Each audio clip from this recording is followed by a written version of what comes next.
Hello, this is episode 21 of the Martial Podcast. I'm your host, Mark Jacobs. I'm a martial artist, martial arts journalist, author, and I tell stories about martial arts.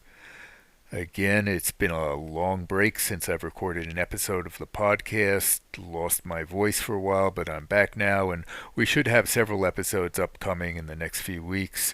One quick note before we get to our guest: for those who are interested, I finally did release the paperback version for the new edition of my book, The Principles of Unarmed Combat, and you can find a link down below to that and the Kindle version on Amazon if you want to check them out. If you want to support the show, purchasing one is the best way to do that, and I think if you're a student of the martial arts or self-defense, you'll find it worthwhile. Our guest today is a martial artist with a fascinating and varied background. Aran Dharmeratnam has trained around the world in a variety of martial arts, from traditional to modern. He's worked as a nightclub bouncer, a private investigator, and an international security consultant, advising clients on how to stay safe. And he's going to share some of that knowledge with us today. Aran, how are you? I'm very good, Mark, and I'm delighted to be on your podcast. Yeah, and looking forward to chatting. Well, thank you for coming on. To start with, you grew up in Great Britain and got into martial arts like a lot of people did, starting with some traditional Japanese jiu-jitsu as a kid, right? Yes, so I mean, I was born here in the UK, but my family comes from Asia, so Malaysia and Sri Lanka on the father's side, and we would often go to Malaysia, for summer holidays, etc. Mhm. And actually, my first martial art influence was my uncle, who was in the Malaysian police special branch, and he was a judo jiu-jitsu exponent, and he sort of got me interested, let's say, in those arts. Right. But I have to say, as a sort of a young man, watching obviously Way of the Dragon and Bruce Lee films, etc., I was very into the kicking arts back then. So the first art I really got into as a teenager was sort of kickboxing, kung fu, as in external kung fu styles, so Hmm. wushu, lots of acrobatic movements.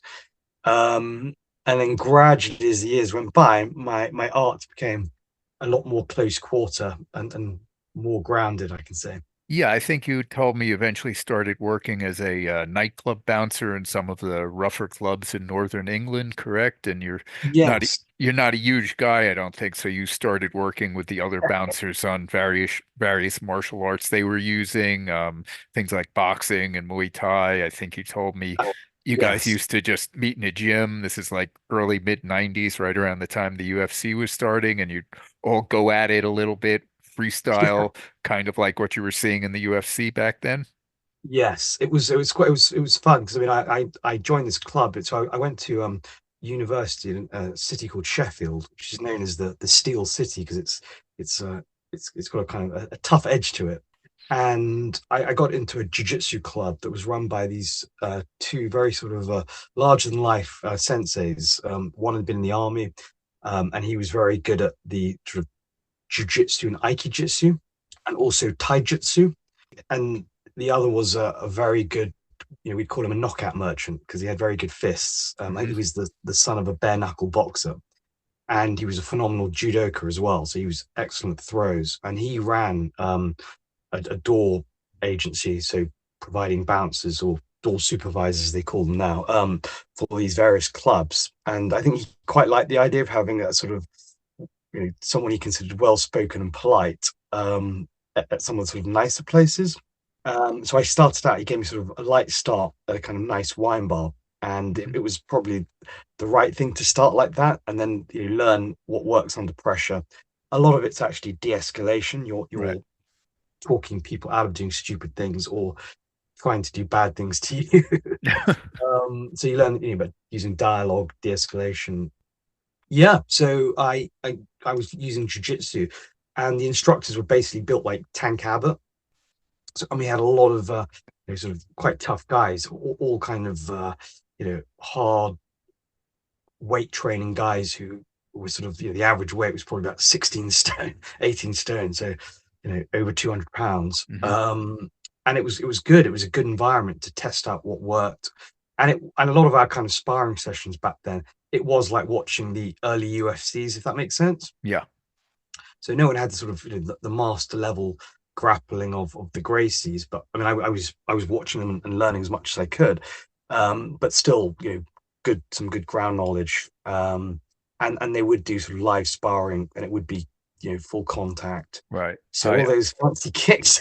Yeah, um, I think you told me at some point you eventually saw some of the Brazilian Jiu-Jitsu being done and started experimenting with that and had some pretty good yes, luck with it as far as just using basic chokes on people that were causing disturbances in clubs you were working. yes. I mean, well, I mean, I mean, I think from a bouncer perspective, often you've got to remove someone. It's not always even about the fight; it's getting them out. So just Hmm. having those kind of physical grappling skills, or that Yeah. kind of perception of movement, timing, I think that proved incredibly helpful. And then actually, you tend to use a lot of like restraining locks. Yeah. So wrist, standard, like we call it the Right. swan net, Yeah, you wrist don't compression. necessarily want to go to the ground in a Yeah, nightclub brawl, I guess, because people will just start taking their cheap shots at you as you're down there. yeah, and I was quite lucky because, as I said, I was more like a Swayze and Roadhouse being under 6 foot, and so people were a bit kind of baffled, like who's this guy? So I think they probably presumed he must be dangerous because he's been put here for a reason. So it wasn't always you know so bad, but it was interesting 'cause also what started to happen there. I well, that's something arrogant. I was naturally a good grappler. It just something I took to, even though I was sort of very unfamiliar with it, when I Hmm. started there. And so I became very good at sort of, tapping out much larger opponents in our rough and ready training sessions. But the trouble is, I was starting to enjoy it too much. And that's when I started to notice that, there could be a situation in a club where, let's say you're dealing with more than one threat. And I was developing this kind of natural sort of instinct to just not necessarily take the person to the ground, but certainly to get into grappling range, which yeah, it's not always that helpful. Yeah, if you're facing multiple people, and Yeah, I know from experience and what I've heard from people that have done that work that if you do end up on the ground, that everyone, even people who are not involved, feel free to just take a kick at you when you're down there. yes, yeah. It's or I mean, I think it's probably even worse now in the sense that there's so many more knives on the street. Yeah, So and that's the big issue is that you could be, if you're locked in the clinch with someone, one, yeah, they draw a knife, but also probably more likely is that their associate's going to grab a beer bottle or right. Yeah, it's pull out a blade. very contextual fighting, Yes. what you can do depending on the situation. And there are situations where grappling or going to the ground is always going to be your best option, and other situations where that's going to be your worst option. Yes, yeah, and also, so what I would do, and that was the 90s, I would get my hands on any, we called it NHB back then, if you remember, so it was no Right. holds barred. And I Yeah. would watch anything from Pancrase to uh, Thai boxing matches Hmm. to the early UFCs. And those early UFCs were a really good sort of indicator of what some street scenarios can be like because there were Yeah. no weight Yeah. screens, people weren't wearing gloves. So you would have, like do you remember one of the first ones when it was a Savat guy against sumo wrestler? Sure, sure. uh, Gerard Gordeau and yes, Taya, Tyler Tuley, was it? like Kulo. Yeah. Yeah. Um, And actually, the fighters that I mean, I was a big fan of the Gracies for obvious reasons. mhm, And Hickson was like sort of a hero to me back then, so that's why I mhm. went straight in. But Yeah, before that, I was gonna get into that. You eventually moved to Southern California and got the chance to train with Hickson for a while. I didn't move. I just went for a training trip basically Ah. for a few weeks. Right, so I spent time there. So it was very intensive, and I Mhm. would have training sessions every day. But just going back to those talking about those early UFCs, so some of the actual fighters who may not necessarily have been the champions, or sort of winning lots of matches, but I thought were had a lot to show with the Mhm. likes of people like Keith Hackney, who was using open hand techniques, as you remember from epic battle with the 600-pound Right. sumo wrestler, Yarborough, I and think was the guy's name Emmanuel Yarbrough, before. yes, Yeah, yeah. Yeah, and Hackney was, I think he was about 5'11". He was quite a sort of strong, heavy set guy, Hmm. but obviously in comparison, and he kind of, you could see he was using some of his traditional martial arts very effectively. So I always joke, if I was to head into a rough neighborhood, and I wanted someone to help me in a bar fight, someone like Hackney would probably be I um, always felt helpful. like people should be training to defeat a Tank Abbott rather than a Hoist Gracie because you were much more likely to be fighting somebody in the mold of a Tank Abbott than you were to be fighting somebody with the skills of a Hoist Gracie. But I think a lot of people took the wrong lesson from that and were training to defeat Brazilian Jiu-Jitsu experts. Yes, yeah. I mean, the only thing I'd say with that is now, I mean, MMA's, it's huge. Yeah, So it's what I would say, ubiquitous. So you yeah, may be facing somebody with jiu-jitsu yes. skills. Now I think, and there are a lot of people who might get into cage fighting, etc., who might have, criminal Yeah, oh yeah. for crime, or for fighting, let's say. And so I think now and also, it's on YouTube, it's on all the pay-per-view channels. So people are in modern times now, young guys in their sort of teenagers know about the guillotine choke, they know about Hmm. arm bars, the Sure. triangle, Yeah. they know about double leg takedowns. So I think, yeah, I think it's good to have that. Yeah, who's the guy more Yeah. likely to have to run into, but also just be aware of what other people might be. And also it depends where in the world you are. So Hmm. Yeah. if someone's, traveling in Brazil, one Yeah, it is one move's very wrong for the other. contextual. Yeah. Um, back to what you were saying when you had gone there to California for a few weeks to do some intensive training with Rickson. What was your impression when you stepped on the mats with him for the first time? Wow. I mean, it was, it was pretty cool because, like I said, I had massive respect for him. And he does he has a very sort of, there's a very intense energy about Hmm. him. And when he trains you, it's kind of interesting. When I first went there, he's trying to suss you out as well. Like, who's this Hmm. person who's come over from the UK to train? And he's seen people from all over the world. And as you know, some of those people come to challenge him. And I went in very much as a sort of, you an open book. He just wanted to absorb as much as I could. I was also interested in Hickson because of the way he trains holistically, which kind of will tie into other parts of my journey. So I like the way he was using these breathing exercises. He Yeah, was he was using, very big in the yoga, things like yeah. that. Yeah, So there was a kind of cerebral side to him, right. and this kind of the very balanced way of training. If you look at the Gracies, I would say he was without a doubt the sort of the best conditioned. I mean, obviously Yeah, he's a family yeah. champion. I think everybody recognized that about him, that he was the best of the family. He was probably the best athlete of the group, which I guess helped him be the best Yeah. fighter. And he has this sort of conditioned neck. And at one point when we were grappling, it was a little bit demoralizing because I was a black belt in Japanese jiu-jitsu, and Hmm. like I said, I've been using their moves to tap out these sort of people built like Tank Abbott, and then it was like starting all over again with the ground fighting. I think he quickly sees what you need, so he would focus on, teaching you the basics, and making sure you had them to a very sort of solid level.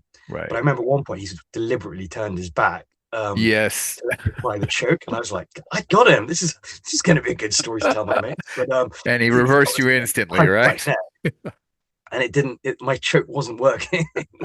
And then he spent one of the private lessons. We spent, a large part just going over the rear naked, the rear naked choke. So that was so I definitely I can pull that move off really well. Yeah. What was the biggest thing you took away from training with him? Oh, that's a really good question. What he now what is sort of now known as invisible jujitsu, or his use of invisible energy, which it's not chi, he's basically taking leverage, timing, breath, and Hmm. synchronizing all of that together, to optimize every movement he does. Right. So you do feel like you're grappling with someone who's a lot bigger, because he's not that heavy. He's probably back then I think he'd fought Takada, and I think he would have been about 185 pounds, maybe 190 pounds. But it feels like you're wrestling with someone who's 250 pounds. Yeah, I've always said he was one of the few people I've ever met in martial arts that fully actualized the idea of technique over strength. not a huge guy, and you never felt him trying to muscle you, but Yes. everything he did, he was just there a step ahead of you in perfect position. And it felt Yeah. like you're being overwhelmed by somebody three times larger than you. Yes, yeah, and I mean, and also I think that's why I took is what does he do physically to condition himself? So obviously it's Hmm. not just the yoga; he's doing body weight exercises, Right. he's doing pull-ups. He uses Yeah. the as you see in probably the like that documentary Choke. He Yes. uses the hands quite a lot, and he's also, which is something that Hatsumi from Bujinkan Taijutsu would talk about. He would kind of use his environment to train in a very holistic way. So Hmm. you'll see him, he finds a branch, and he'll use that to hang from or to climb. He'll find some, balancing bars and do Yeah. squats on them and stuff. So very interesting. Um, yeah, and a very intense mindset. Yes. So you eventually got into the investigations and personal security world, and I know you told me you had the opportunity to learn from a variety of interesting people in that, former Scotland Yard detectives and British Special Operations soldiers, right? Yeah. So I mean, I'm lucky that I've got sort of, you know, good people around me. And whenever you do different jobs, you work with different people. So, like for example, I've got a couple of friends. One is former Royal Marine Commando, lives in the Highlands of Scotland, but likes to spend his time in hostile environments.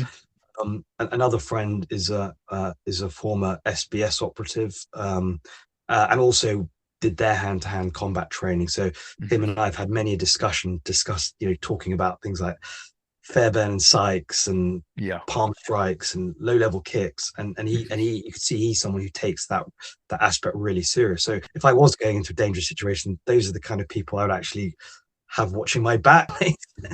Because and I've always found this with Royal Marines particularly, or same with powers, they're not afraid to get stuck in, but they can also they can read a room quite well. I think you told me also that you found your martial arts training helped you in that field, not necessarily the fighting part, but the psychological aspects, being able to stay calm and stay in the moment in potentially dangerous situations. Yes, I mean certainly in my younger years, I was quite good at getting myself into mischief, into challenging situations. In my travels, let's just say, so you from getting into them, you learn how to get out of them. And it's one of those. I think it's one of the biggest part of a martial artist journey is facing fear, because again, you can have all these techniques and say I've studied this art with this master, but if you can't conquer the fear, or you can't Yeah.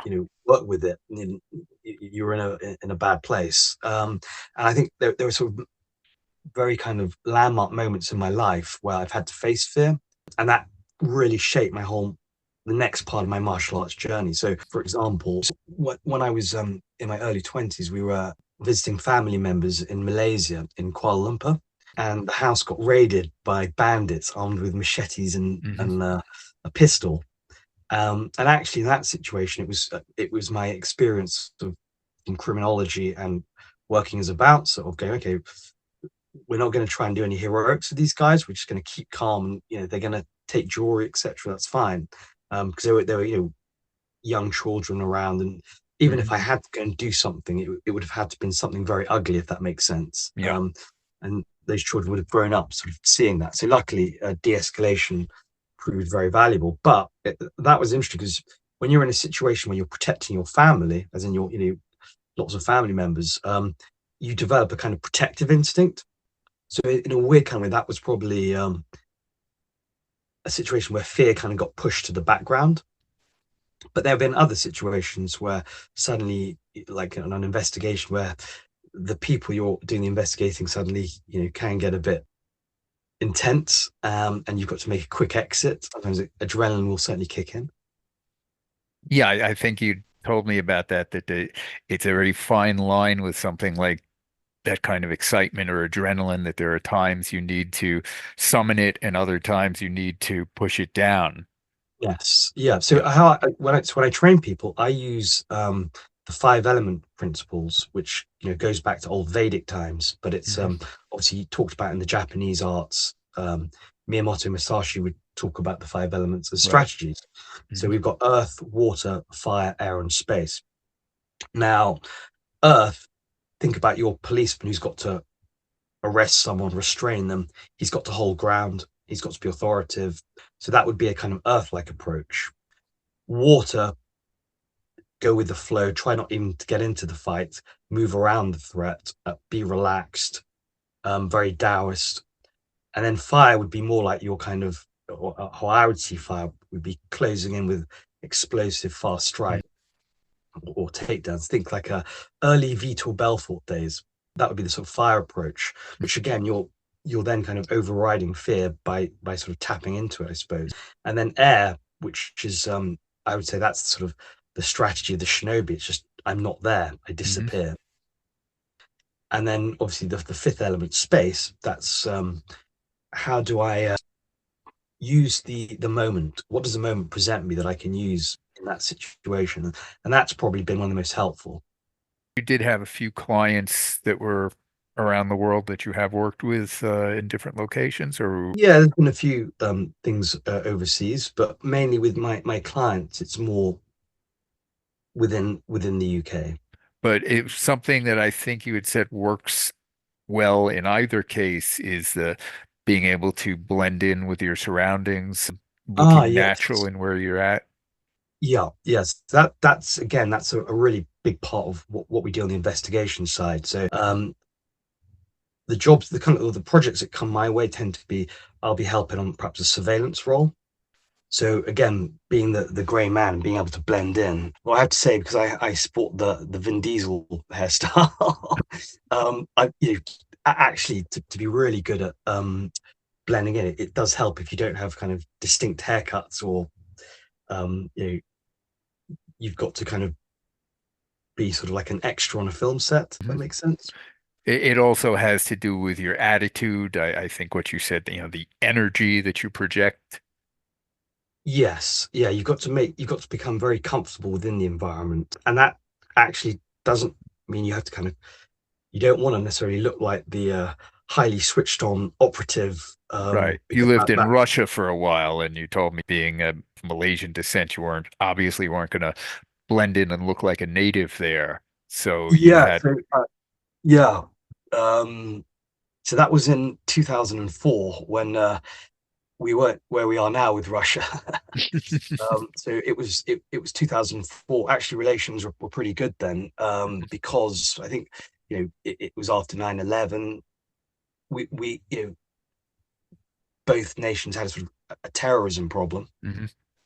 They'd had the Moscow theater siege, Beslan. So there was a kind of atmosphere of you, that was quite sort of harmonious with the people I Mhm. was training with, who were some of them were from Spetsnaz. Obviously, things have got to a very different place Yeah, now. But I still had to blend in. I was living in some quite rough neighborhoods on the outskirts of Moscow. So even within the sort of high-rise blocks of flats where one would stay, you could run into some quite interesting right. characters, let's say. And you Um, told me it was more about just looking like you're comfortable in the environment. yes, exactly. So you kind of learn how to kind of like you belong there. You're not a tourist. You Mhm. move with purpose, and also you obviously you pick up bits of the lingo. So if people do approach you, you learn how to kind of disengage, if that makes sense. Mhm. So and that's been something that's been helpful in terms of my work training people because whether you're a student going away on a on your gap year or your first holiday without mum and dad, you need to know how to blend in. You need to know not to attract the wrong attention. Exactly. Yeah. Uh, Same with you're a business person on a trip somewhere. You've got to not just blend in, but not look like an easy target.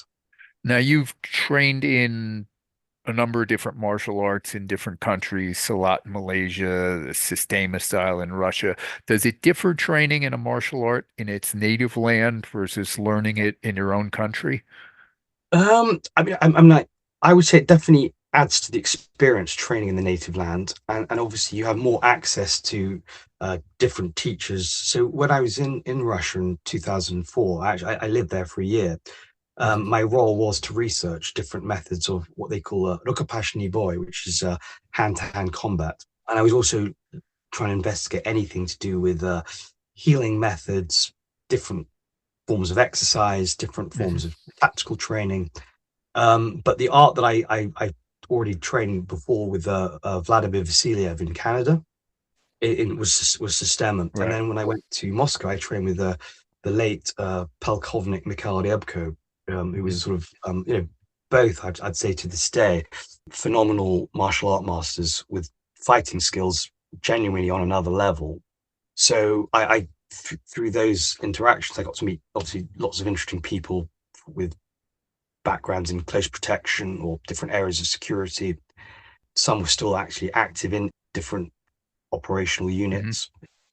So I learned a lot. So going back to your question, yes, I think when you learn an art in the native land, it does give something. Of course, that being said, if you've got a good teacher and you're learning in your Yeah. nearby town, then you're still going to progress. You Just can immerse yourself within the whole culture perhaps a little better, the culture the martial art arose from, if you're doing it in its native land, I suppose. yes, and when I was there, I would again sort of that was when I was sort of developing my investigative skills through researching his art, and it was amazing how like one day I was trying to research a style called Slaviana Gorica Borba, which is it's like a Slavic kind of almost like a folk art, and I just wanted to see these different arts because I thought I've got to if I'm going to sort of be an authority on these arts, writing about them and so on. You've got to see all these different angles and different methods that are out there. And one day I saw this guy walking down the road, and he had the look of one of those fighters. They have like a beard, quite long hair. And I thought, I wonder if he's actually a Slaviana Gorica Borba practitioner. So I'm going to go and talk to him. And funny enough, he went into a kind of bookshop where they had, like, to good discovery, where they were selling all these books on really unknown Russian martial arts. So yeah, it's funny how, as I said, when you're in those lands, you can pick up stuff in Yeah. interesting ways. Now you've done a lot of different martial arts, both traditional ones like Silat and Kung Fu, and more modern ones like Brazilian Jiu-Jitsu and kickboxing. And a lot of people like to contrast these arts and say some are better than others, that things like BJJ and kickboxing are more effective martial arts for fighting. But I think from talking with you, you've taken away different things from different arts. I don't know that you'd necessarily claim Silat or Kung Fu as effective for an actual knockdown, drag out fight as some of those combat sports, but you've told me that you've very effectively applied other lessons you got from those arts, like controlling your breathing to calm yourself in tense situations. Yeah, yeah, very very much so. And I would say, even within the traditional the kung fu scene, there's lots of these videos you see of paper tiger kung fu masters just getting beaten up by random MMA guy. So they've got bad press, but I will say this: there are some Chinese masters who have again phenomenal fighting skills. There was a teacher I was doing some private training with some years back called Grandmaster Yap Leong, and Yap was like a kind of old school kung fu master from the movies. Like he reminded me of Pai Mei, if you Hmm. remember Kill Bill Hmm. Volume Two. So he was quite sort of a tough teacher, no nonsense, but he taught very effective tactics, and he was teaching a five ancestors style, which is almost like five different arts all connected and interconnected together.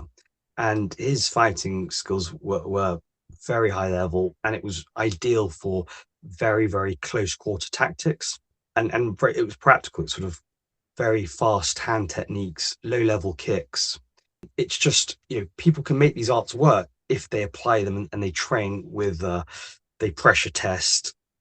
They have Yeah, opponents that are I not I compliant. know my friend Matt Polly, who had lived and trained at the Shaolin Temple, told me that when you train there, they teach the traditional Shaolin Kung Fu. They'll also teach the Wushu, and they'll teach the Sanda kickboxing style. And he went there at the time thinking that was the place to go to learn how to fight. And he said that they told him flat out that if you want to learn how to fight, go do the Sanda. You're really fighting in that as opposed to the wushu or the kung fu, which was more forms based. So I think there is that variety within the Chinese martial arts, and the people who are good at it understand the differences. Yes, over the years, I got to meet people who train with other quite interesting masters. Like I never got to meet him, but I sort of studied his art from a distance. Is Willem de Toise, and he's a Kun Tao practitioner, obviously, and many other arts. Now he's someone who actually, when you see a lot of his movements, he's making traditional tactics work. If that makes sense. So you can see that people who train say, he really can deliver a damaging hit, and he's got incredible agility, and there's a kind of a street savviness to his movement. So I think some of these traditional arts can work, but then you've got these other ones that they've been sort of developed, I'd say, sort of post-revolution, and they're performance arts. The wushu with the acrobatic kicks and so on. Right. Again, I'm sure there are some wushu people who can make it work. They train hard if they were to adapt it. Yeah, I think if you're a good enough athlete or just a tough enough person with a lot of fighting experience, you can make any of these things work for you. It's a question of, well, is there one that's more practical than another? Yeah, And but practical for what? Practical for empty hand fights, practical for fighting with a weapon, or practical for de-escalating a situation and remaining calm in it. yeah, exactly. And that's why, again, I've sort of always been drawn to arts that are based on movement. So, like with Sistema, it's this idea of you adapt to all kinds of different situations. And I know, Mark, in your book, you really go into detail on the different types of situations where one might need self-defense. And so having arts that are based on movement and make you more adaptable, I think that's really important as well. Yeah.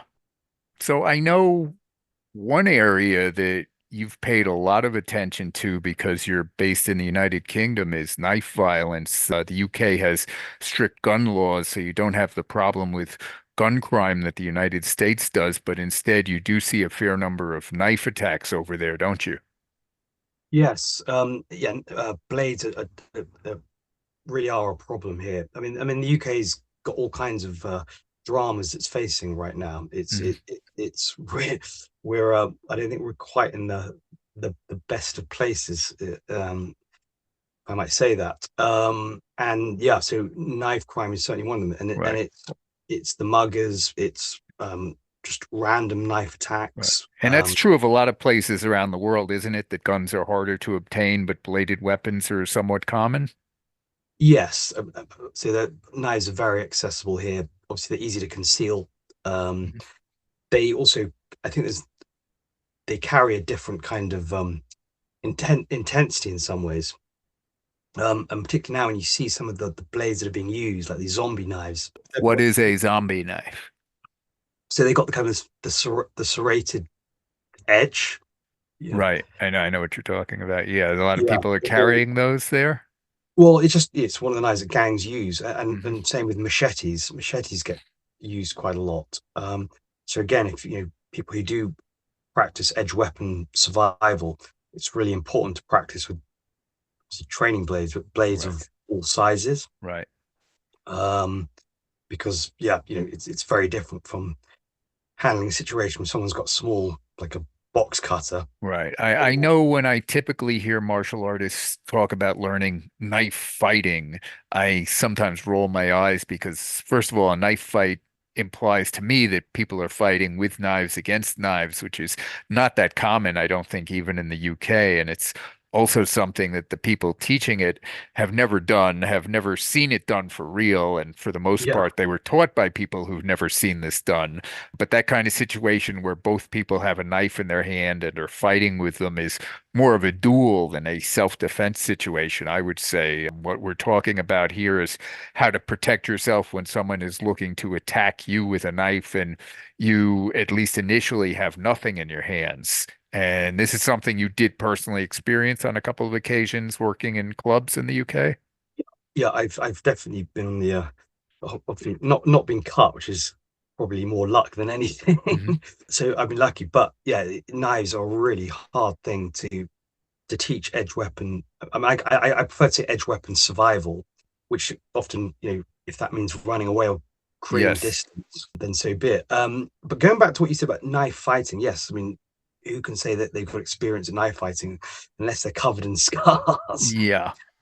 But I would say this. So there was one time when I'd gone back to Moscow, and there's a very interesting gentleman who I'd met him training in Sistema, but he'd gone off and started to look at some other styles just for variety, really. But he'd started learning the system it was a knife fighting system, and he taught me quite a lot in a short space of time. But what I found was by learning, let's say, knife fighting in inverted commas, by learning how to move with blades, it does give you a different type of perception, a different type of timing. Oh, yeah, I think it's a good thing to know how to use them if for no other reason than you know what the other person is capable of with. Yes, but also just in terms of if you can move with the blade, you can then apply that to open hand Right. tactics. But yeah, and then obviously with edge weapon survival, you've got to look at things like, has the blade been drawn? Does it get Hmm. drawn within the actual encounter? Is it there to threaten? A lot of schools kind of put focus on, blade against body, which is like a threatening type of scenario. I think that's really important. I think just to add to that, it's really important to do blade against the body training, but think about all kinds of awkward angles. It's not just the Hmm. stereotypical blade to throat someone in front of you or someone behind you, with an arm around the neck, but things like someone grabbing your shoulder and putting the Right. blade into your liver area, or someone placing the blade in an unusual way. Yeah, I Um, would say there's a difference between facing someone who's brandishing a knife, saying, I'm going to cut you, I'm going to cut you, versus someone who's actively trying to kill you with a knife by going stab, stab, stab. Those are two very different situations. I've known several people who've defended themselves against people brandishing knives, but very few people do I know or have I even heard of who have successfully defended themselves against someone actively trying to kill them by trying to stab them. Do you agree there's a big difference there, and the latter is a yeah, much tougher situation to deal with? yeah, very much so. And again, what's the sort of the motivation? So, we've had some terror attacks here where blades have been used, and that's not someone trying to get your money, or you might be able to thought that R- someone who wants to cause bloodshed. Now, in those Yes. situations, you can't always just say to people, "Oh, don't bother trying to fight the knife, run away," or Yeah. we also say like, try and grab an item, maybe a stool or something. You create distance. But I would still say it's important to also have a different mindset. There was another system that I was introduced to in Moscow, which I don't think even has a name, but we nicknamed it the hunting system, and it was a style designed for saboteurs. And it's not it's quite an unusual system. It's an attacking style. But where I'm going with this is sometimes in certain life scenarios, you might have to actually look at it from I've got to attack this person. Maybe you're protecting a client, maybe you're protecting loved ones. So you're not just going to run away and leave R- them. So in those situations, I think it's also important to have that sort of fire mindset of, okay, I might have to actually go after, and also have the mindset. And I know this is going to sound like I'm really raising the bar here, but what about if there's two people with knives, three? So having that mindset, I've got to quickly neutralize this threat and then move on to the next threat. Sometimes that, and again, the person who's wielding that knife with that intent, he might not be particularly well trained. He might be in bad shape. At the same time, he might also be on drugs and not feel pain. Right. Yeah, Um, there was a fascinating video I saw online a few years ago, a security camera video. A guy was coming home with his wife or girlfriend, going in the back door of their home, and two guys came out of nowhere with knives.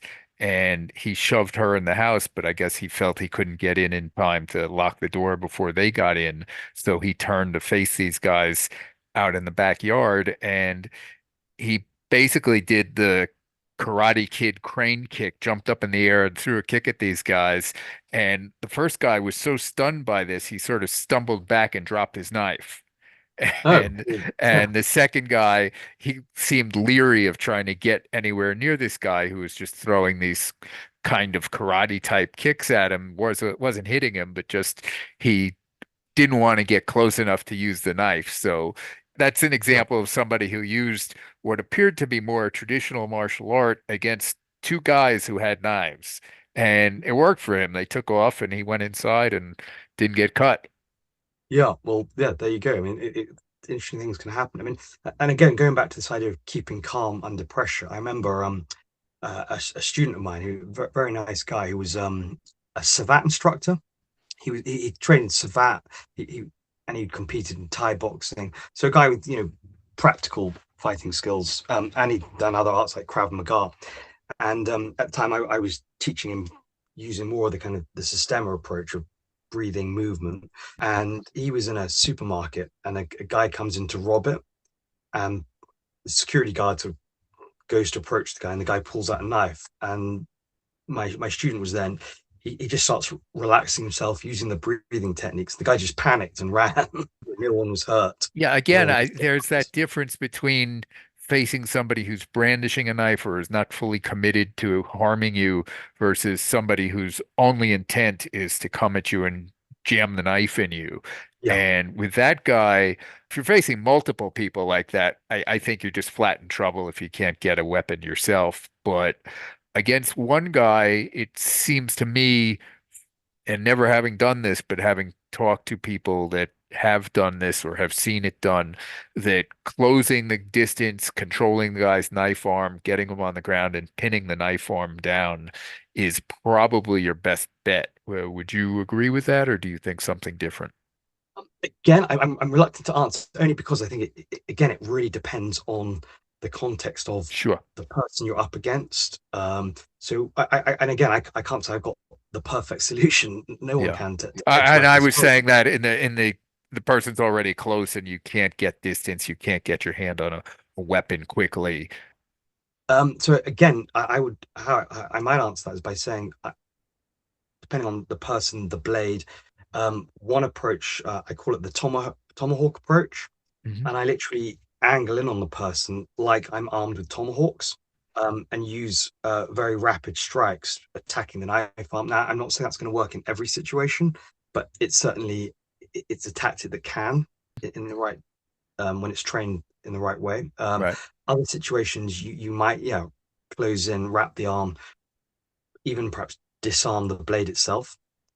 And if you can take the guy to the ground quickly, then obviously you're stopping him from maybe causing harm to others as well.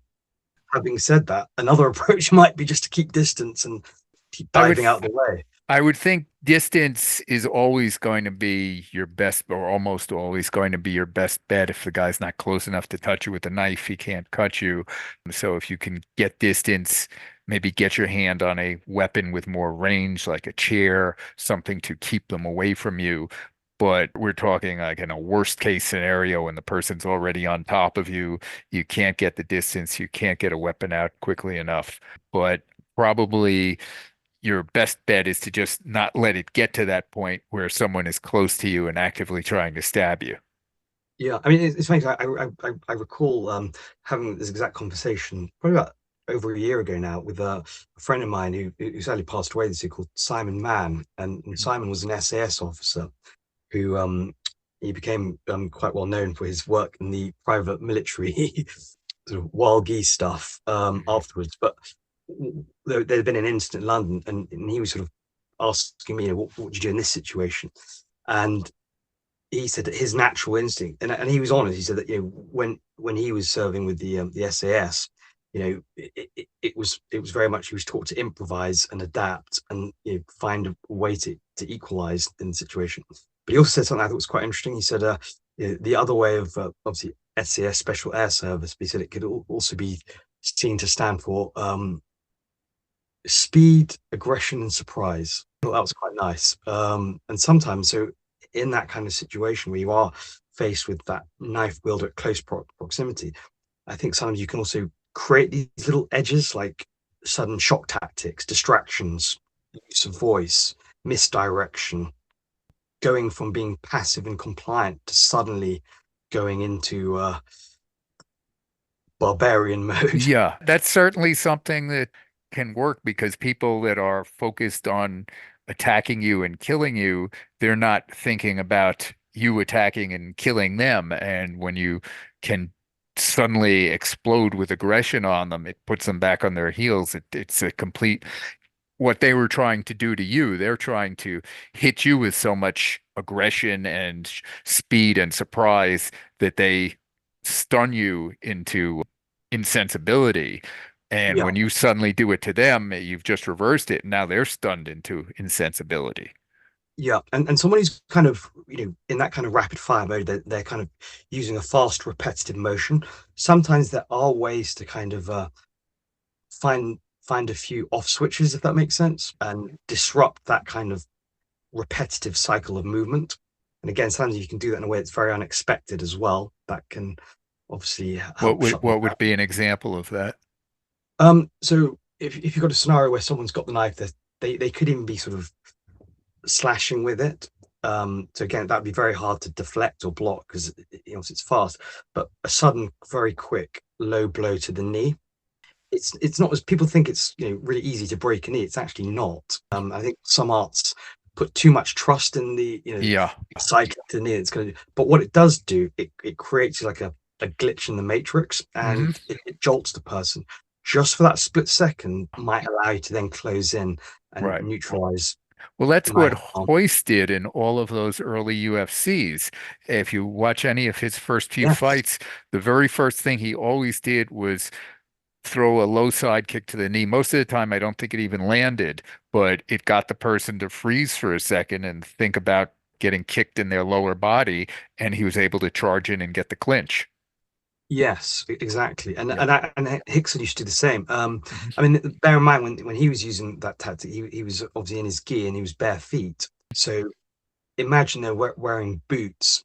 And if you think about it, that's how old school Savat, or I think it was known as something else before Savat, basically the fight of the street. Right. The French Um, kickboxing style. yeah, Yeah. foot fight. Yeah, and in the old times they used to wear sort of incredibly pointy boots, perfect for those kind of Right. scenarios where you just want to disrupt. And if you can break the knee, why not? Yeah. Hey, I think that's going to do it for today. Thank you very much for coming on the show, Iran. If people want to get in touch with you, learn more about you, what's the best way for them to do that? So I've got a website. It's a little bit out of date, but it's tritier.com. So that's TRI hyphen tier.com. That's my system, which basically means 3 levels. So yeah, if anyone wants to reach out, they can Okay. I email will me. I will put Yeah. a link to that down in the show notes, and I want to thank you again for coming on the show today. I really appreciate it. Yeah, and thank you for hosting me. Always a pleasure to talk with you, Mark. And again, congratulations with your book on personal Oh, safety. thank you, Um, and thank you which, for the plug. hey, no, very happy to do so because I can see you put a massive amount of work into it. And from someone who's been teaching this stuff for a long time, yeah, it's really good. Thank you. I appreciate that, and I appreciate your coming on. Again, thank you to Aran for being on the show. You can find a link to his website down below, as well as a link to Eleanor Academia, who provides the music for the show, and a link to find my book on Amazon. We should be back in 1 week with a couple of colleagues who cover MMA to discuss and preview the historic UFC show at the White House. Until then, thank you for listening, and as my old sensei used to say, keep punching.